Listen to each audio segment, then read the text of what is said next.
Welcome to Politics Done Right. I am your host, Egberto Willies. This is a progressive program that will take the mystery out of politics. This is the program that will encourage you to make sure government becomes we the people. Whether you are liberal, progressive, conservative, or otherwise, you get to air your point of view. We are an independent media outlet that, unlike mainstream media beholden to corporations, we only owe allegiance to you. Remember, you can also send me a tweet at EGBERTOWILLIES. That is at Egberto Willies. Let us engage. It is Politics Done Right.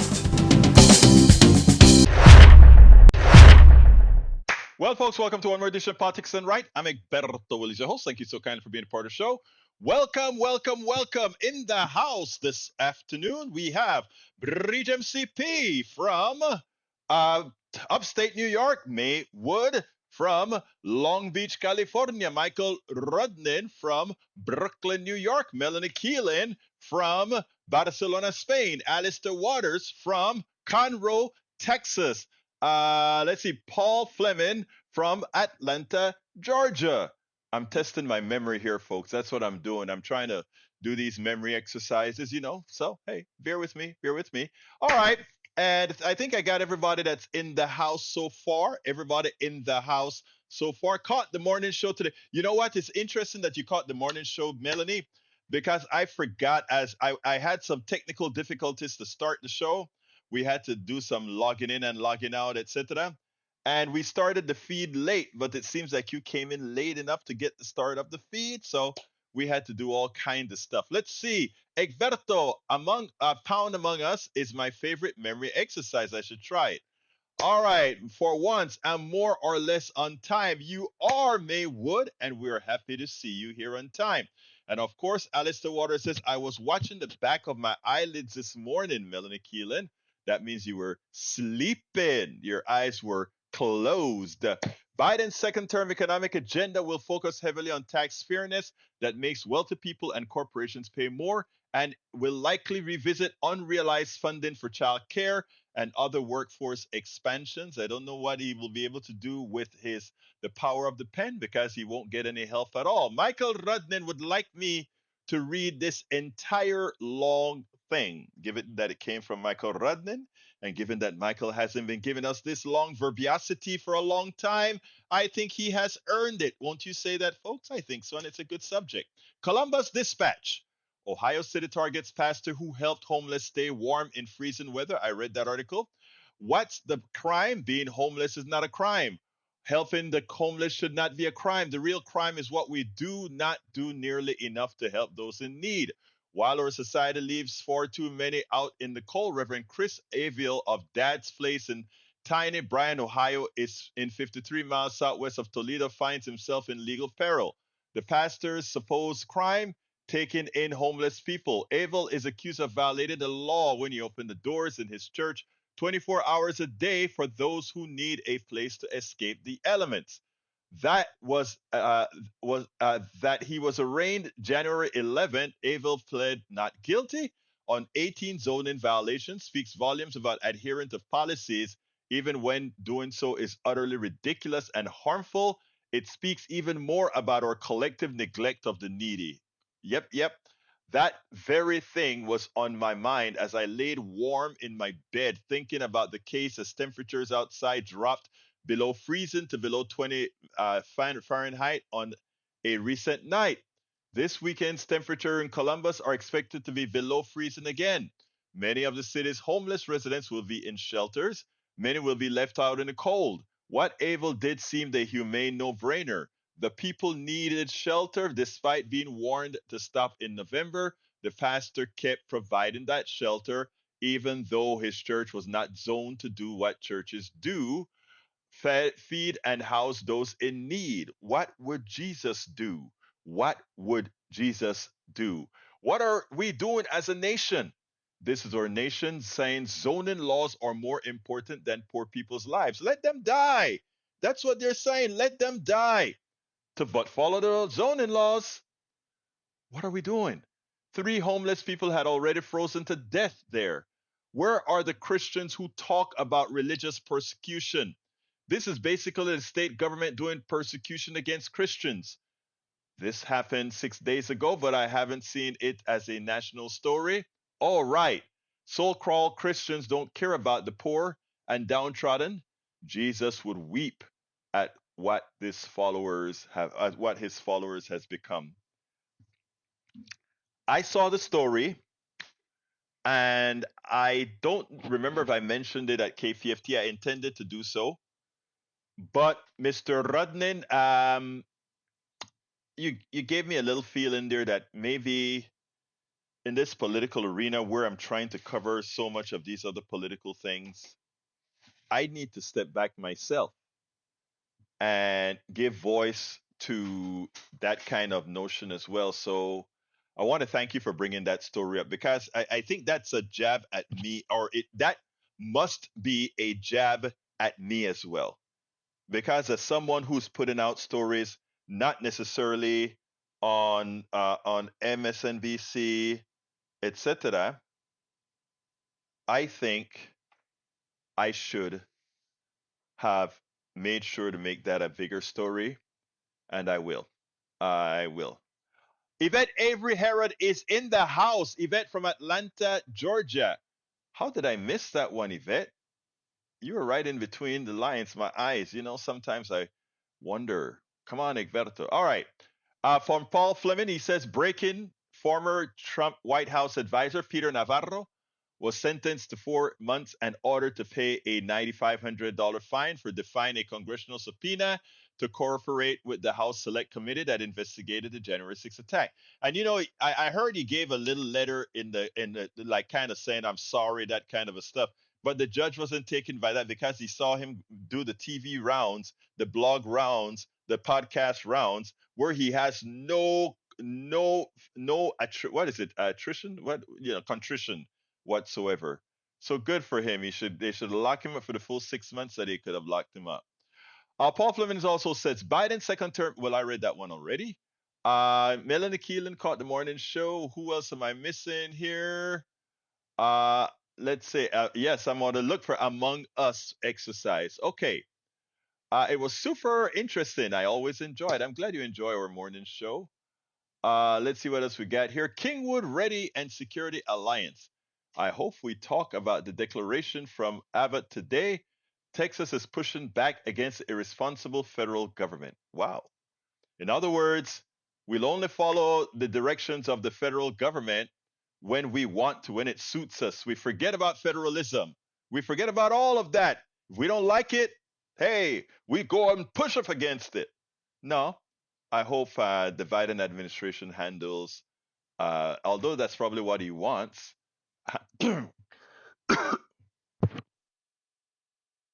I hope it handles the president appropriately. Not the president, the governor. Our governor is a thug, is an evil thug, and I mean that exactly by the definition of each of those words, and I don't say that lightly.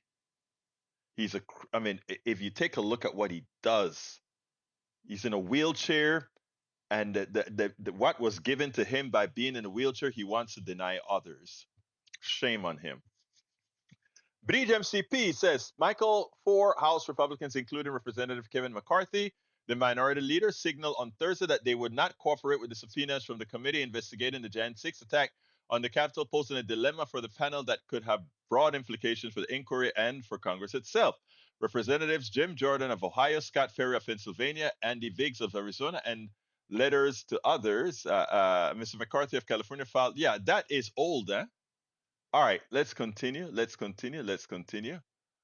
Paul Fleming says on January 6th, 2021, the Tim Scott was running from MAGA. On January 2030, he's won. Listen, he's a minstrel, right? Oh, Donald Trump, I love you. Donald Trump looks at him and says, you must hate Nikki Haley. After all, she appointed you to the Senate and you're supporting me. You hate her. He didn't want to say he hated her, so he come and said, no, Donald, I just love you more. Oh, Lord. That was so embarrassing. That was so embarrassing. Anyhow, continue. Lee Grant is in the house. How you doing, Lee Grant? Let's see what else we got here. What else we got here? Michael Ryan saying, Egberto, thank you for reading the post. Of course, man. Of course. That was an important post. Very important post. Let's see. Lee Grant says Carrie was badass in recording, then released a tape of the attempted bribe. I know. I wanted to pat Carrie Lake on her back. You go, girl. Show us the corruption in your party, even though you are part of it yourself. By knowing that Donald Trump lost the election and still trying to make it not so. But hey, as long as you beat enough on the dude, it's okay. All right, folks. Anyhow, I love grassroots action. I want all our communities to realize that they are already empowered and to use that empowerment, right? That's what we want. Already empowered communities to use that empowerment. And with that, I interviewed a local group here, and it's called Somos Spring Branch, which means we are Spring Branch, and they're getting together to do things in the community. And I wish every community, whether a part of a municipality, a part of a city, or whatever, people need to get together and do these kinds of things. So let's go ahead and listen to our interview of the day, and then we'll proceed with the program thereafter.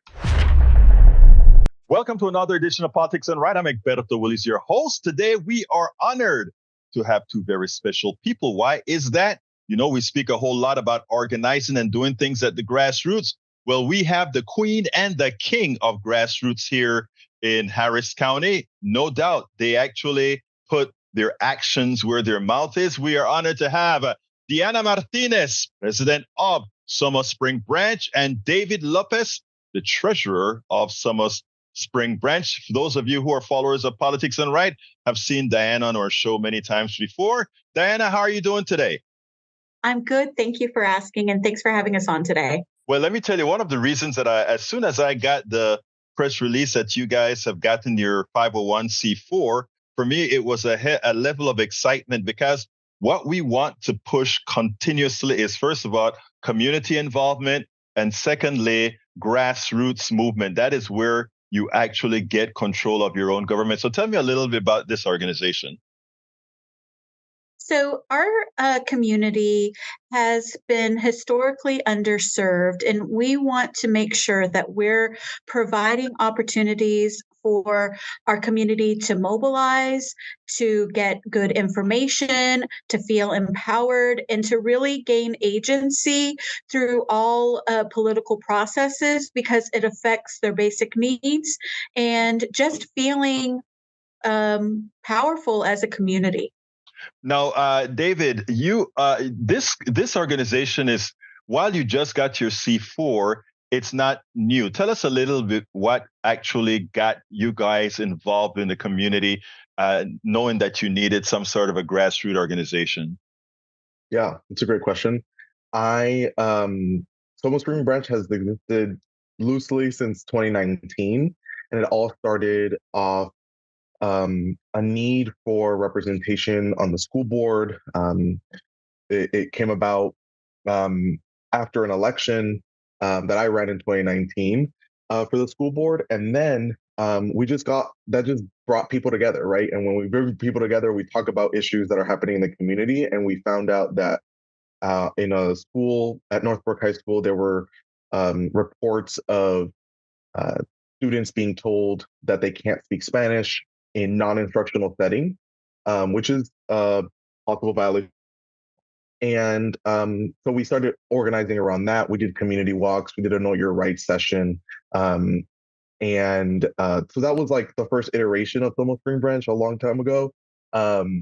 Most recently, we reactivated Somos Spring Branch because Spring Branch IC had announced um, school closures, school closures that were disproportionately affecting Latino and working class families on the north side of Spring Branch, and we knew that Somos Spring Branch could be a vehicle for members in the community to make their voice heard.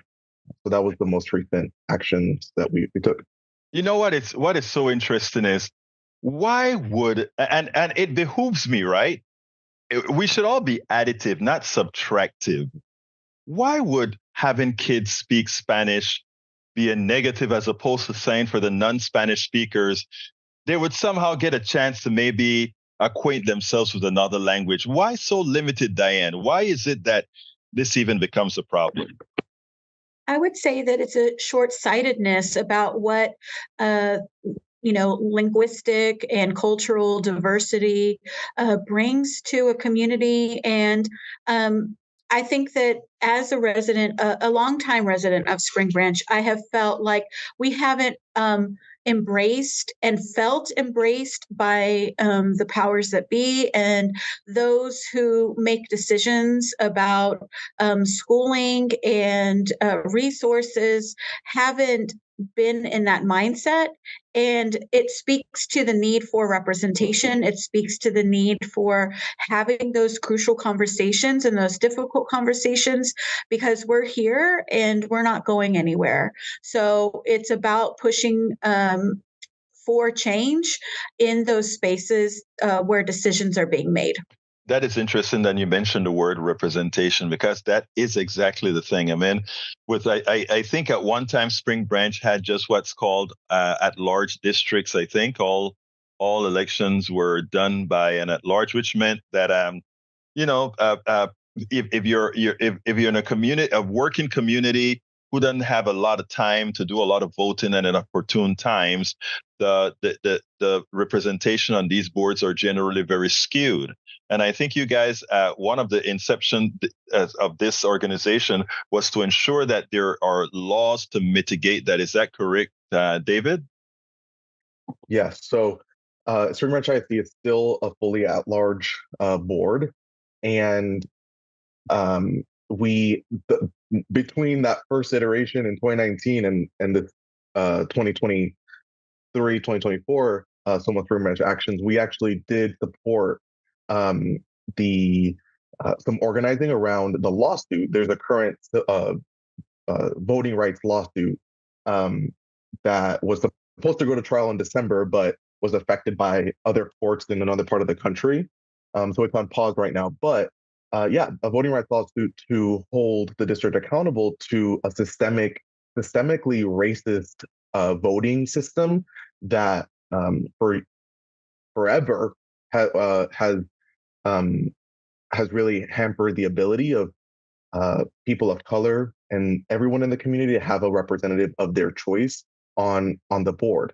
Up until 2022, there had never been a person of color elected to the Spring Branch ISD school board. Meanwhile, 75% of the students are students of color, 56% are economically disadvantaged. All of the trustees live south of I-10, which economically is one of the wealthiest parts of our state and honestly of our country.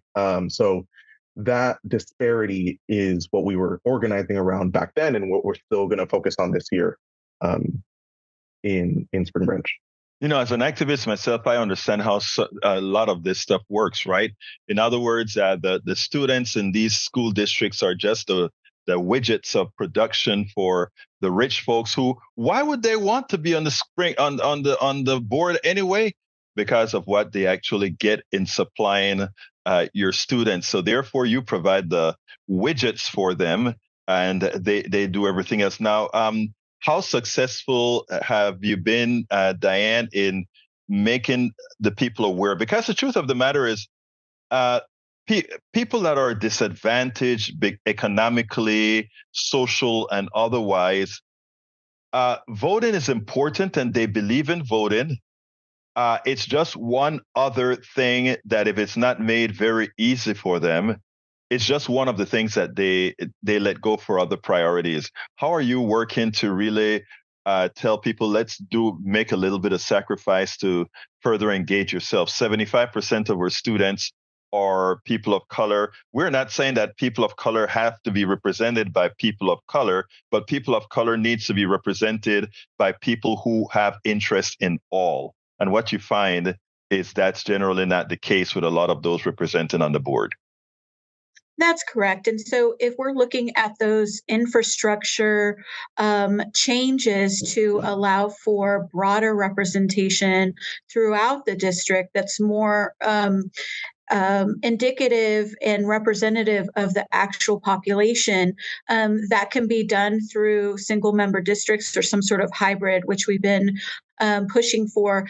But it also can be done through early voting locations or changing the date of the election itself, because it is in tandem with some of those the small village municipal elections, which again skews the electorate towards people on the South side. And there's not really a huge drive for people to go out to the polls in May when there's nothing else on the ballot. And the election is conducted by the school district itself. So it's not run by Harris County. And there are voting locations that are at the schools, like the middle schools, on election day. But if you have early voting locations, they were historically disproportionately placed on the south side of the freeway. And if you have people who are they don't have cars or they're reliant on buses, then I timed it and it would be up to 3 buses to get to a polling location. They've tried to make them more spread out because we brought awareness to that. But also, it's meeting people where they are, meeting our community members and talking to them about their real issues and letting them kind of drive our actions based on what their concerns are. And that's how you can make movement, when it's based on the needs of the people. Now, David, is the concern of this organization, Somos Spring Branch, solely about the school district, or are you going to make this more of a grassroots, politically engaged community type organization that, well, today's topic is, or not today's topic, but today's project, if you will, is we want to make sure that the school board is run appropriately. Are you going to work on some other projects as well? Absolutely. We're setting Somos Spring Branch to be one of the major community organizing groups on the north side of Spring Branch, also one of the only ones, right? That was part of the reason why we coalesced as a group, is because there's been a lack of organized people and organized money as well on the north side that brings in a multiracial coalition to advocate for policies and laws that benefit everyone in this district. So right now, we do have one goal and one focus on this next election that's coming up in Spring Branch ISD in May. The filing deadline is February 14th, and currently there's 2 people filed and with no opponent, and 2 people filed that align with the current school board. So we're really trying to find someone. So if anybody's here and live in Spring Branch, want to run, and your values align with Somos Spring Branch, reach out. We can help. Well, But hold on. This is going to be played on KPFT. So I want you to look into the camera and look into the microphone and tell folks that you guys must have, don't ask, demand of the community. You guys must come out here. We need 2 candidates that represent the community running in this election. We've got the parts. Please, David, please go for it. Spring Branch, now is the time. We need you to run. If you value inclusion, if you value every child having a representative on our school board, the filing deadline's coming up. Reach out to us. We will help you, and we need you to run this year, because if it's not now, we're gonna have an election every year, right? And we need you now. It's interesting, folks. It's very easy to get to these peoples. SomosSpringBranch@gmail.com. Somos Spring Branch, and Somos for the non-Spanish speakers is SOMOS. Somos Spring Branch at gmail.com. Anyway, look, I'm glad to hear that you're going to be engaged in a lot of other things. I hope you all, Diana, will be engaged in the general purpose election, because this is also an election that's going to be, in my humble opinion, not just at the presidential level, but at the district level, at all these levels, very important for all of us? Are you guys going to be engaged with the November election as well? It's definitely on our list to make sure that we're bringing people information about the election, talking to them about issues, and plugging them in with opportunities to get out the vote, to get themselves registered, to get their family and friends registered and neighbors, because we know that people will trust people that they have in their circle, and we want to make use of those connections because that's the only way we move the needle. That's the only way we make change. And it's for the betterment of our community. And we're not going anywhere, like I mentioned before, and we're devoted to this cause. Diana, one of the reasons, again, like I said, I wanted to feature you all because this is not just local for Spring Branch. This is what every community in Texas, every community in Oklahoma, Alabama, New York needs to do. We talk a lot about government not working or government being bad, as we have to start taking responsibility for being the government. I know you personally, Diane. You've done your work and showed that you are going to be a participant in government. Please keep doing that. And I'm just very happy to see that we have an engaged community. The last question I always ask, and you should know this, Dan, but I'm going to ask David first to give you a little break. What question would you have liked me to ask you, David, that I didn't ask you? And be prepared for the same question, Diana. I would have loved a question asking, how are you going to fund all of this community organizing, all of the Yes, get out the vote? And I'm happy to answer myself. please Um, do. we are now a 501(c)(4), so we have a founding donor fundraising campaign right now. And if you are out there, I'm going to speak back into the camera. Please support. If you believe that communities should work within themselves to make sure that there's community well-being, if you believe in civic engagement, if you believe in the power of community and collective action, this is an organization that you should support. And go to somospringbranch.org or our Instagram, and you can find our Act Blue donation link there. Same question for you, Deanna. I would say I would like for you to have asked, how can I get involved or how can I help? And beyond just donations, we also need people to share our information, to plug in on our social media, because I firmly believe that the key to turning the state and really solidifying the work that has been done across many areas in Harris County is in Spring Branch. And so um, I will be working diligently to that end, and I know that other people are interested too. So I want us to connect and get to work. Deanna Alexander, David Lopez of Somos Spring Branch, thank you so kindly for having been on Politics Done Right. And please, folks, go to somosspringbranch.org. Be a part of it. Thank you. We spend a lot. Hey, guys, Somos means we are. It's sort of a compound word. It's Somos. It means we are. We are. So it's we are Spring Branch, meaning the people or Spring Branch. That's what it stands for. Anyhow, going to our mail, Bruce said, quiero entender español. I want to understand Spanish. That's a good thing, my friend. Let's see what else we got here. We also, they chose 501(c)(4) over C3. I didn't ask them that question, but that is likely because you have more power with the C4 as far as being able to engage politically, things that you can't do as a C3. As C3, you can do learning and teaching, etc., which makes your stuff tax deductible. But as C4, you can actually engage in political action and you can donate to candidates and that sort of stuff.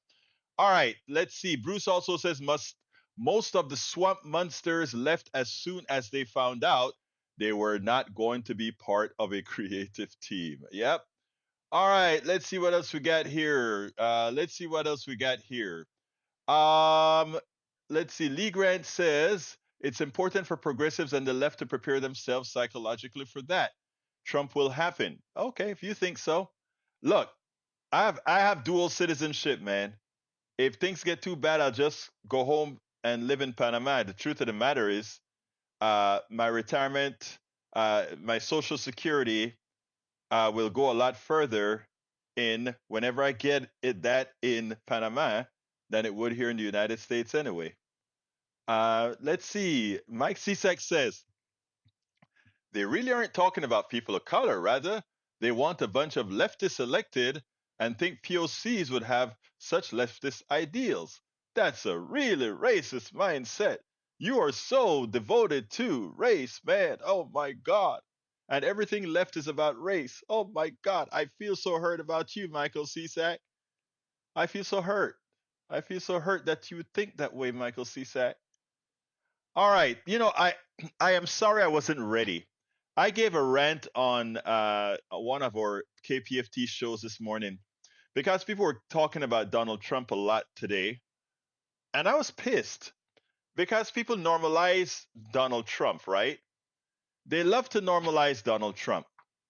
And, if Donald Trump had if Obama, or to some extent even Biden, if he had several baby mamas, if he had children out of wedlock, if he raped a woman, or that the judge said that he raped a woman, if he talked about grabbing women by their private parts, which these are things that we know for a fact because we also have them on video.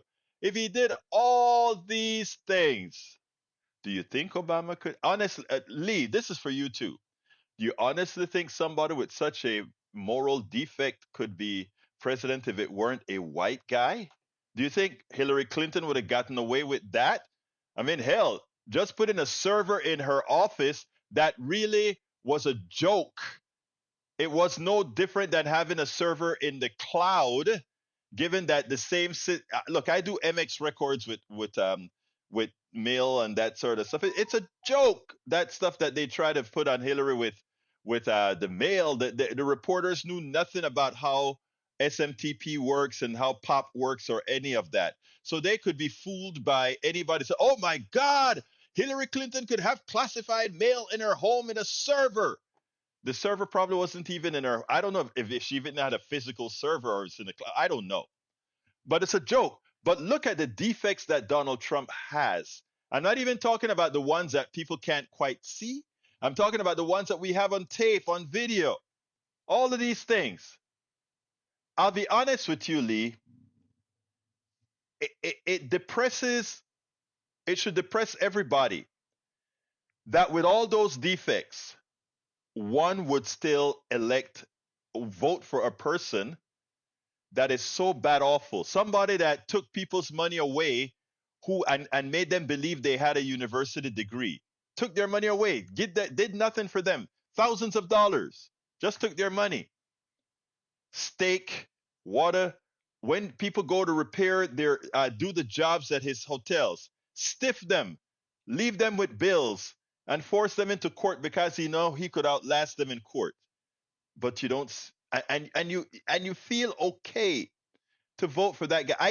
I swear to you, Mike and others, I cannot understand how you can look in the mirror after voting for such a defective, immoral person. I try to put myself in your shoes. I'm sorry. I can't see it. And Breach has something for the screen that I want to get up on the screen. Let me get it for you, my dear, beautiful lady. All right, I'm going to get it for you. Let's see. Put it on the screen, Egberto. Put it on the screen. There we go. Here's what Breach wants for the screen. The last time I was in office, hate crimes rose 55%. Hate crime rose by 95%. Hate groups rose by 55%. Hate crimes rose by 19.5%. The debt increased by 39%. The trade deficit increased by 21%. The net jobs loss was 2.9 million people. So far, Biden has created over 14 million. COVID killed more than Americans than World War II. Highest debt to GOP ratio since World War II. Incited an attack on our capital. Stole classified documents. $3.8 billion diverted from the military for the wall I said Mexico would pay for. Think about that. And I mean, every one of those items that Breach put in that little meme, it is verifiable. You can look it up and see it. So I repeat, I cannot understand.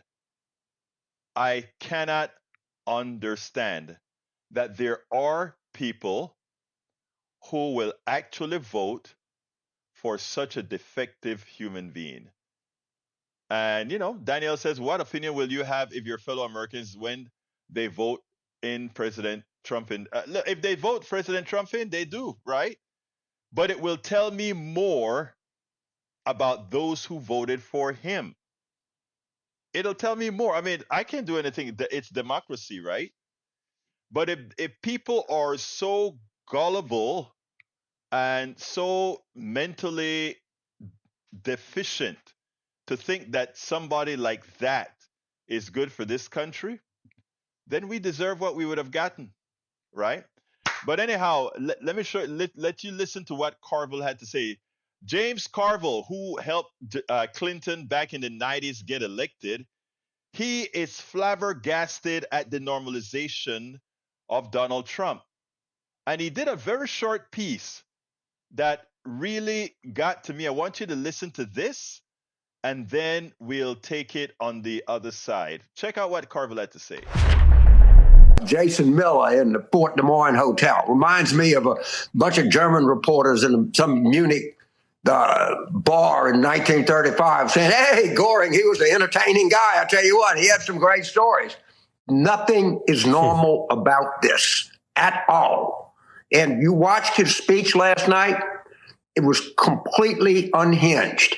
And what I am obsessed with is stop treating him like he is a normal candidate, that this is some kind of Bob Dole, Mitt Romney. This is really not, Ari. And, you know, the polling was accurate in Iowa. It was actually accurate in 2022. People just substituted their own judgment for the numbers that were sitting right in front of them. But if you look at this, there is a chance that Trump could win this election. And the way that he wins is he's treated as a normal candidate. Look, James, you got your views, and he's got his views. And he's been found to be a rapist by a jury. Why in the New York Times or anybody, every time he's in, Donald Trump, who was found by a jury to have raped a woman, said this. The public doesn't, we're ill-informing the public of just what a wretched human being this man is. And there is a giant effort to try to normalize this. You see what Carville did there, and he's right. Usually when you're writing news stories about a subject, it would be like, yes, Egberto Willies, host of Politics Done Right, says XYZ. Or it would say John Peters, who was formerly convicted of doing XYZ, said this. Well, you know what? Donald Trump, some of the most heinous things that he did should qualify him whenever they're talking about him. So it should be Donald Trump, former convicted rapist, right? Done XYZ. But because that isn't in the psyche of people, they don't take seriously that this criminal has done so many bad things. Mike Cisak says, whoa, another person who's spreading a lie. Mike, did he say I grab women by their private parts? Yes or no? That alone should be disqualifying. Did he have to pay $25 million because he had a fraudulent organization masquerading as a university? Cha-ching, yes, he paid a big fine about. We can go on and on and on and on about the bad things that he did. But you know what? You have to become willfully ignorant. You have to really decide that whatever reason it is for which you want to hold on to that guy. Mike Cisak, in your case, I wonder, what is Trump offering to you that makes you so want him to be your leader? I find it strikingly uh, problematic, and that is just saying it as nice as I could. It would be interesting if we elected a criminal. Anyhow, I have another video for you, and this is a good one. The fact of the matter is this, and this doesn't happen only under Biden. It didn't only happen under Obama. It didn't happen under Clinton. It didn't happen under only Johnson. And we can go Carter, president after president. The GDP, the economy of the United States does better under Democratic presidents. That's a statement of fact. And it's not in the margin of error. It is a substantial difference in the economy when Democrats are in charge versus when Republicans are in charge. And a lot of people don't like to say what the theory is. A lot of economists don't like to say it. And the reason they don't want to say it is because what it pretends is that we must eliminate the possibility of billionaires who really have not earned their billions and put the monies where it belongs. And the money belongs in the hands of the people who work. It's that simple. The people who work, the people who create, the people who design, the people who do things are the ones who are meritorious of the wealth of this country. It's that simple. But let's just go ahead and hear this piece that was done on Morning Joe this morning that talks about this. Breaking news, the economy grew at 3.1%. I mean, that's... Andrew Ross Sorkin will be on. Andrew Ross Sorkin will be... What's that, Alex? Oh, I'm sorry. It's actually the economy grew at a 3.3% pace. This breaking news alert from the Washington Post, incorrect. 3.3% pace. Mm-hmm. I mean, You look at record low unemployment. You look at the jobs created. Suddenly, Morning in America in 1984 looks a little cloudier compared to what Joe Biden has right now and why Donald Trump is saying he hopes the economy crashes. Yeah, if you get the Peter Millar men's grill Republicans away from the group and you talk to them, these enabling votes within the Republican Party, they'll admit, because it's true, that every one of them is richer today than they were a week ago and richer today than they were 3 years ago. It's just a fact for the invested class in America. It is going incredibly well. The employment numbers are stronger as you look across the whole spectrum, as you're talking about. And one of them said to me, and this is not someone who is going to be in any danger of carrying an NPR tote bag around, very conservative guy, last summer said, I don't think people understand the legislation that Biden passed. The money's moving into the economy. The investments are coming with the CHIPS Act. It's coming with infrastructure. The economy's going to be hot and inflation will be down by the time this election unfolds. So the question is, if you want to vote on your pocketbook, and you're going to be rational about it, the stock market, as we know, as one indicator, does better under Democrats. And it drives Republicans crazy. Always. Yeah. And it drives them nuts. And they yell and they pound and, but it's just the case. Now, will those people vote for Joe Biden? This is where I get puzzled, and I mean that not being clever. I don't understand a partisan mind that won't allow you in a really, as what our friend Michael Beschloss calls a democratic, lowercase d, emergency, to have to vote a party line or write in Donald Duck or something. Why can't you vote for a constitutionalist incumbent president? Why not? It's a really good question, because this is not a battle between a Republican and a Democrat now. Right. This is a battle for somebody who supports American democracy and somebody who openly supports illiberal leadership. It's something completely different. Like Orban.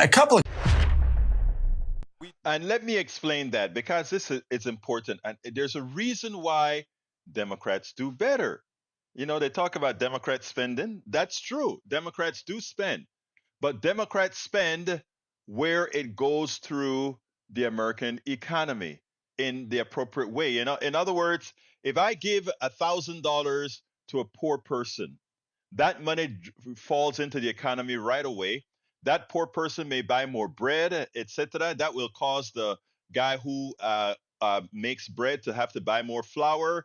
That would cause the person who sells flour to have to buy more from the factory. That factory will have to buy more from the farmer, etc., etc., etc.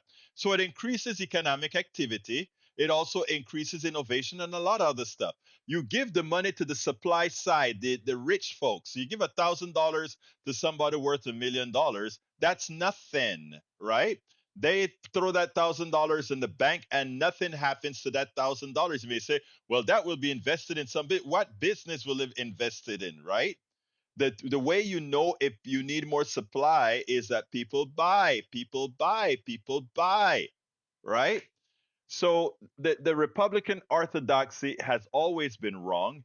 MMT and Keynesian economics has always been what solved our economic problems in a capitalist system that is not fair. Now, what Michael Ruddin has to say that in as much as the economy is doing well in the aggregate, the higher numbers, that 60% of the people are still living paycheck to paycheck.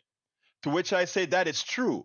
The good thing about it is that they're getting a paycheck even as paycheck to paycheck. But let me stop there. They shouldn't be living like that, because it's a structural problem in our economy that Biden can't solve by himself, nor Biden wants to solve. Progressives need to get to the next stage. The next stage means basic income. It also means Medicare for all. It also means laws that prevent executives from pilfering corporations, meaning affecting people away. You need all these progressive additions to the laws that's been passed thus far. But as far as economic activity and so forth, yeah, the Democrats run rings around Republicans in economic activity.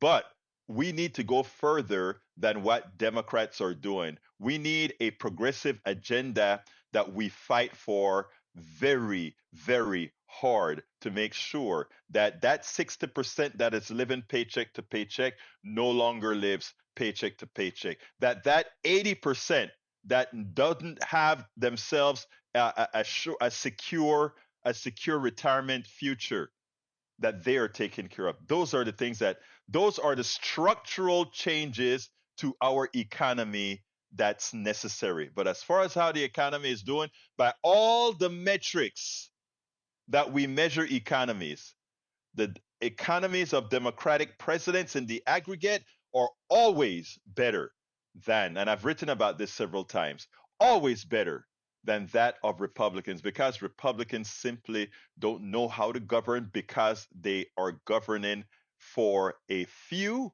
which means pilfering the rest. All of this can be proven. I've written about this for a long time. It's in my book, How to Make America Utopia. So, we need to start doing this seriously. Let's see what else we got here. Anybody has anything to say? Anybody wants to call in? The number is 281-823-7747. Anybody wants to close out the show with a call? Again, that number is 281-823-7747. Would love to hear the lovely voice of somebody. Let's see. Let me go ahead and put that picture back up for Bridge MCP. I think she wants that picture back up. Let's see. Let's see what else we got here. How do I share an image? You can stick the link to the image. I think Bridge just take a copy of the image, and once you bring it up in your email or whatever, you can then just go ahead and share it. It's an easy task to do, Alistair. Easy task to do. Anyway, anybody wants to call in before we end the show? I don't have any more videos. 281 823 7747. Egberto, Democrats are always better on the economy than Republicans, but what you have to understand is that better doesn't mean good. You're absolutely right. And I think I alluded to that when I said we need the structural changes. We need the structural changes all together. And when we get those structural changes, that will work. What is it that you just sent me? That looks like it's a PDF file, brother. Let's see. If you're looking for an image hosting site, that's that you're giving some suggestions. Alistair sent you a text to share at Egberto Willis. Okay. Let me go ahead and look for it, and I'll definitely share that text, my dear. Let's go ahead and do that. Let's go ahead and do that to Alistair sent me something. I'm going to go check and see what Alistair sent. I'm looking through my rings and I don't see that it got to me yet, Alistair. I would love to put it out there, but I don't show that I got. Make sure you put it at Egberto Willis so I can see it. Just send it like a message at Egberto Willis, or maybe you sent it as a direct message. Let me see if that's what you did. But no, I don't see it as a direct message either. No, I don't see it as a direct message, Alistair. So you may want to try to send it. Just send it as a regular text, and then we can take it. Unless you sent it on the other text. Anyway, folks, 713. I mean, rather 281-823-7744. Oh, you sent it as a text, Alistair. No, you didn't. I got a text from you, but not with the image. So anyway, if you put it up there, I'll eventually get to it, my dear. I'll eventually get to it. Anyway, folks, anything else that you want to talk about? Drop it in the chat. What else you want to talk about? Let's see. Oh, PM. Okay, got you. All right, let's see what else we got here. Anything else? Anything else people want to talk about? Para ver. Salzburg Institute on Migration and Mobility builds on intellectual tradition. Studies of a new school provides space for research and scholarship, policy debate, and discusses with activists and artists around issues of global migration and mobility. All right. Okay, folks, we got to get out of here. Let me go ahead and ask you, those of you who are in the chat today, to please remember there are many ways that you can support our program. The all-encompassing way to support the program is to go to politicsdoneright.com/support. Again, that is politicsdoneright.com/support. I'm putting that link in the chat right now. I'd love for you also to subscribe to our newsletter. It's free of charge. But for those who become paid subscribers of our newsletter, you get paid subscribers. You get access to all of my books, 5 books so far, and several more in the making. So please consider becoming a paid subscriber of our Politics Done Right newsletter called Egberto Off the Record. Anyway, folks, we are going to shut this baby down a few minutes early. I want to thank all of you for showing up. Love you all. Let's do this again. I'll be back on air tomorrow morning at 6 o'clock a.m. at KPFT 90.1 FM, and back here with the real folks. When I say the real folks, all I mean is the folks who brought us back. Hey, Lee Grant, thank you so kindly for your super chat. Folks, Lee Grant just gave us a great super chat. Thank you. He says, keep free speech alive. Lee, you actually spoke about you the other day on my KPFT show as a conservative supporter of Politics Done Right. Thank you so kindly. Woohoo from Bridge MCP. Okay, folks, so please go to politicsdoneright.com/newsletter. Subscribe to the newsletter. It's worth it. And every so often I put out some pretty good stories in addition to what the newsletter is used for. So again, I got to get out of here. My name is Egberto Willis. This is Politics Done Right. And you guys know how I end this baby. I am what?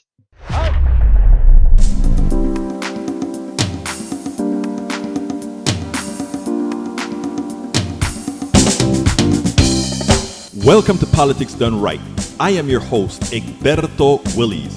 This is a progressive program that will take the mystery out of politics. This is the program that will encourage you to make sure government becomes we the people. Whether you are liberal, progressive, conservative, or otherwise, you get to air your point of view. We are an independent media outlet that, unlike mainstream media beholden to corporations, we only owe allegiance to you.